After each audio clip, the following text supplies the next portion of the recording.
অনেক আপুদের ভিডিওতে দেখলাম সুন্দর এই জারটি তৈরি করছে, তো আমিও ভাবতেছিলাম এগুলো তৈরি করব, তবে সময় মিলাতে পারছিলাম না।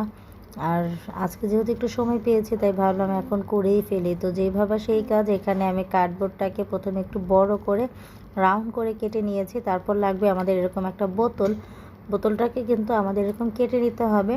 তারপর ওই যে বোতলের যে নিচের অংশটা সেখানে এরকম আঠা লাগে বসায় দিতে হবে, যেন এটা আর কখনোই ছেড়ে যেতে না পারে।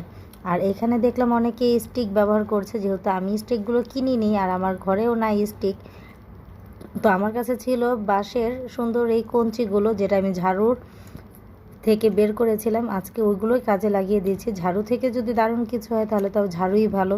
তাই তোমরা যারা ঝাড়ু বাদ করে ফেলে দিতে চাচ্ছ, ফেলে না দিয়ে চাইলে তোমরাও কিন্তু এটা বানিয়ে রাখতে পারো। এটা কিন্তু অনেক বেশি সুন্দর এবং অ্যাথেস্টিক একটা ভাব আসে। অনেককেই দেখলাম এটা বানিয়ে তারা ফ্লাওয়ার মানে পট হিসাবে ব্যবহার করছে, তবে আমার কাছে এটাকে নাইট যেই ইগুলো থাকে না, মানে ছোট ছোট লাইটগুলো, আমি সেই লাইট ব্যবহার করে এখানে করে কি বলে ল্যাম্প টাইপের একটু মানে ভিউ দেওয়ার চেষ্টা করলাম। দেখলাম ল্যাম্পেও কিন্তু এটা অনেক বেশি সুন্দর লাগে। আর ফুলের থেকে এটা আমার কাছে কেন জানি ল্যাম্পই বেটার মনে হলো। চাইলে তোমরাও ট্রাই করতে পারো। আর এটা ছিল এটার ফাইনাল লুক। কেমন হয়েছে অবশ্যই কমেন্ট করতে ভুলবে না। তোমরা যারা আমার নিউজ ফিডে আসতেছো তোমরা অবশ্যই একটা করে কমেন্ট করে যাবে।